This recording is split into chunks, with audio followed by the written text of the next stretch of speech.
Ladies and gentlemen, welcome back to a very exciting episode of Road to Grandmaster, where I take you with me and we look at some of my games I'm most proud of. Today I have two pretty good games. One was almost 90 something percent accuracy. Without further ado, let's get right into it. All right, game number one here. I have the Black Pieces. It is definitely not my proudest game. This game is more of a big comeback. I think I was just tired or something for this one, but without further ado, let's show you what happens here. It opens with the King's Indian. We have pretty standard development. He fianchettos his bishop, which is always interesting to play with against here, because you can, I guess, pin the knight if he ever brings it out, but now he'll just take it with the bishop and have a very comfortable position here. So I actually bring out the bishop and just plant it on f5 instead. He made an interesting move here with the pawn, and I respond in kind. Neither of them were too terrible, neither of them were too great. The whole idea with my pawn move, and I believe his was a little different, his pawn move prevents me from bringing my knight into the game, and when I do get that pawn pushed, I can actually, it prevents me from bringing my bishop in. Not too big of a deal for me. Was actually a big deal. My big mistake here was after this pawn push, which isn't horrible, that it's just really looking so that if he pushes his b4, pushes to b4, I can take and potentially lose his pawn. Of course, he doesn't have to play that, which is why I should have just developed like my bishop or my queen and gotten to castling. In that same vein, I think I was just so deep in thought of calculating this whole like side of the board line, I hang my pawn in one move, which is absolutely devastating. He immediately capitalizes on it. Here, I should just bring my bishop out as it is. My pawn is being double attacked and like a fork's on the way. Definitely not a comfortable position. But again, I blunder and attack the horse here. Definitely not my proudest moment. There's more to come. He takes with the bishop, which is fine. I move my queen, which is just terrible. Because, well, first off, he's going to fork me this way, which the computer hates because I can just take back. I completely don't do that, and I walk the king again. Don't know what's going on. I locked in on the second half of this game. My thought process with moving the king was, okay, take my queen, but now I'm going to take your bishop, and your horse is going to have like nowhere to go.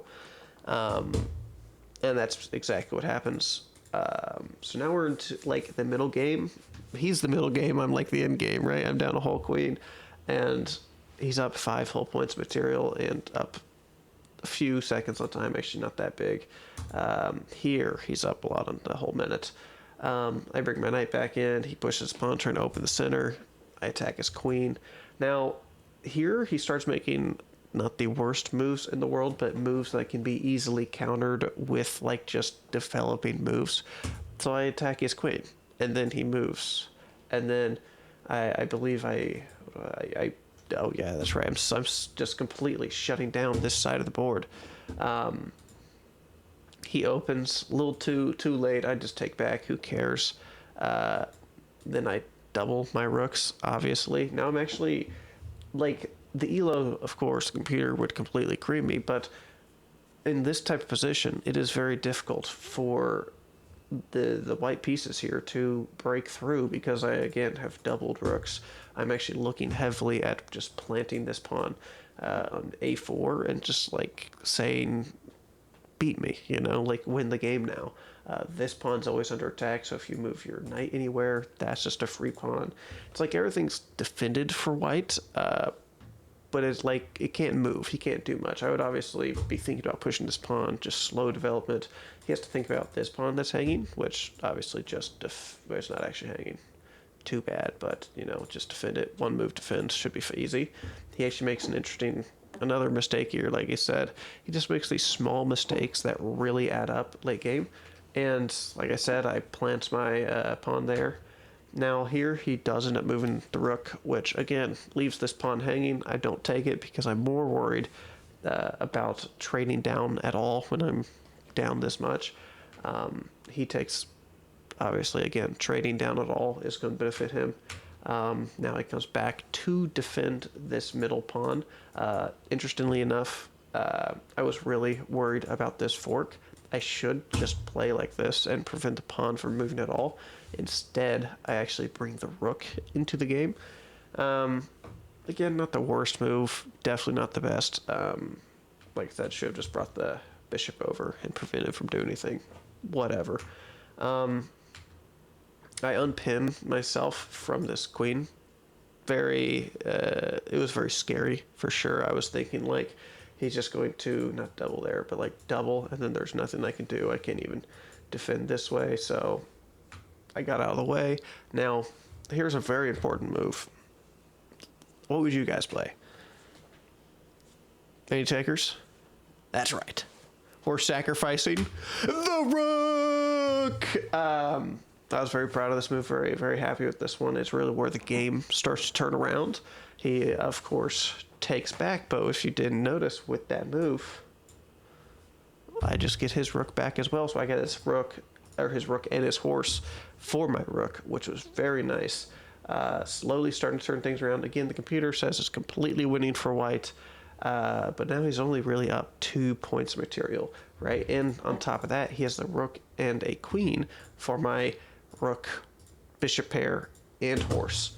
And like he has 2 pawns on me, but that's not too huge of a factor, especially at this level. Now he's at 3 pawns on me.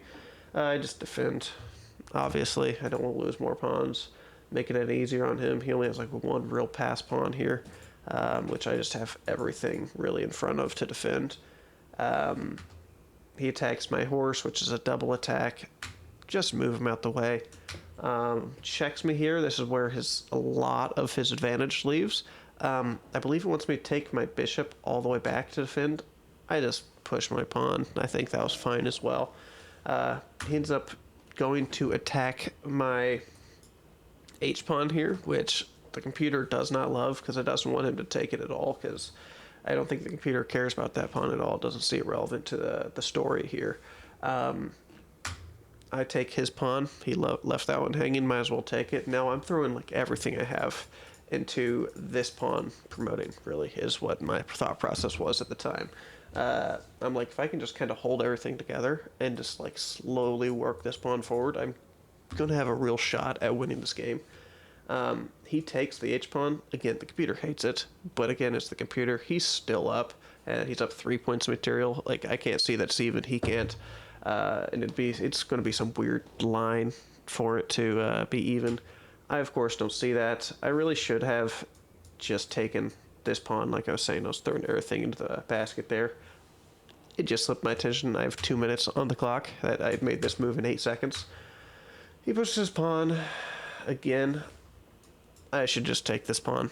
I do not do that. I take back with this one. Definitely not a bad move, but there goes most of my advantage.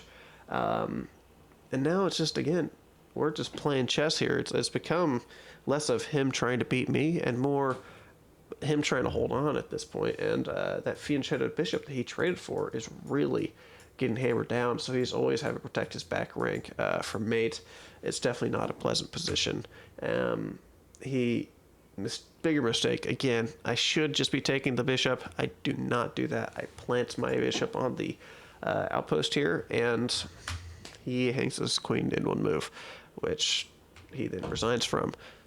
Overall, I was very pleased with this game. I definitely should have lost, but it kind of goes to show why you should never back down, never give up. And game number 2, I have the white pieces. Opens with king's pawn and the Ponziani. It's my favorite opening go-to here. Oftentimes, you'll see the same mistake played over and over and over again at this level, which is, of course, take the pawn. Now, it is hard to get tripped up. You do not want to take this pawn. Let's see if we can just turn the analysis on here. Hold on. Oh, yeah, spoiler. That's the move I played. It is moving. All right, whatever. So yeah, you'll see oftentimes they'll take this pawn, which actually completely gives up the center to the little sequence of you kick their knight. Either way they move the knight, you're going to just take back and then develop your bishop, either pinning this knight or attacking it if it's on this square. He ends up moving it to this square, which I don't often see. More oftentimes, you'll see them move it here, which of course, in any line here, you just want to take back and just completely take control of the center. I mean, he has like he's traded down his pawn for one of my flank pawns, and I mean, his knight's just here. It's going to be very hard to defend, so it's like he has to move it again in the future. I don't really like this move. The computer does not hate it. In fact, I believe it is still a book move. I hate it just because where's the knight going to move? Anywhere you look, that square is being blocked by something, right? Or being attacked. Like the only one that's questionable is my bishop one. He actually ends up finding a little way out of it, which you'll also see this in like every single line, regardless of where he moves his knight. They'll see the check, they'll go, ooh, pretty check, and they'll just play it. Very simple, just defend with the knight. You don't want to defend this way, obviously, because he's now attacking your queen. You're kind of forced to take back, and now it's a fork. Don't want to go about that. So just remember, if the knight is here or here and can attack this square, just protect it on close to your king, right? He actually makes a blunder immediately here, which I thought was really strange. I don't really know, again, what his thought process was here. I thought maybe he was like going for that, because I can't protect it that way, doubling my pawns. Something along those lines. I just take back. It's a little tricky because now I just have like an undefended pawn and undefended knight, and my knight here's under attack twice with a third quickly on the way. So it is definitely going to be a tricky spot that you have to make sure you don't blunder anything, and you have to get out of, not necessarily quickly, but you have to be precise in your gameplay. Again, I don't know why he didn't play here. Maybe it would be the worst move. I guess it is just worse. But he's now just threatening mate, which again, just look for these things. I was actually very proud of this next move. It was pawn to g3. Notably, you could try to defend with like the queen. Here again, does not like it. You're really just overextending everywhere. Your queen was defending this here knight, so now if he does make the trade out here, no, I guess it's probably the knight first. If he does make the trade, you're just kind of in a real tough spot, because even when you take back here, oh, it comes with, you're picking up the knight. It's just not good. Your king's running around. You're now in the center of the board. He's very easily going to get castled. So yeah, when he brought his queen out here, I was very, very happy to find this pawn move, which I believe is just the only move that keeps me in the game here, because now I believe his best move is to sacrifice like for the rook, which is what he ends up doing. It's not what he ends up doing. Guess I'm thinking of a different game. But if he did do that, I believe it is the best move to sacrifice the rook. The computer really likes this position. I guess not really likes it, but it likes it enough. I was looking at it earlier, and that move apparently is just not the right one, even though you're attacking the queen and it's protected. I believe it's just because that, once again, you're up one point of material here. Not ideal. But yeah, I block with the pawn. He scoots his queen back. I kick the bishop. Not the computer's favorite move. I think it wanted me to maybe develop the bishop. That might have actually been it. Yeah, it looks like it. Whatever, right? We're just trading the pieces off the board here at this point. I'm up a piece for 2 pawns, so I'll take all trades. Kick the queen with the bishop here, and now he's very, very precarious situation, where his queen and his king are on the same file with only a knight in front of them. I take advantage of that, because now if he moves his knight anywhere, I'm taking the queen, and we're going into an endgame where he is not castled and has like next to no development. He misses that and just castles. Even worse, because I can just kick his pawn, because now I kick his horse with my pawn, because his queen can't go It's not defended, can't go anywhere. If it moves, it loses the knight. And if he stays, well, he's still losing the knight. So it's really a bad position. He tried to find a little tricky move here, which just doesn't really do anything. I just move it away, attacking the queen. Again, keeps the queen there, but now I just take, offer a trade, defend my knight, and again, he's trying to be a little tricky guy here. Just take the queen, really. Why wouldn't I? We start to simplify. Notably, I was thinking about moving this knight here, but again, every trade benefits me, even if it's doubling my pawns and making like this real ugly structure. I didn't care enough. I liked this little outpost. I thought maybe I could route my knights in some line to attack his rook, which is obviously coming on the open file. Yeah, and I just moved my queen out the way of that battery that was incoming with that discovered check. And at this point, the game's really over. He doubles my pawns. Again, who cares at this point? He makes a strange move here. The only thing I can think of is that he's either doubling his rooks or making breathing room for his king. Regardless, not the best move he could have made. I just attack his rook. He made that little breathing room, so he used in it. Get that. Notably, yeah, was a fork. Was attacking the rook and the pawn.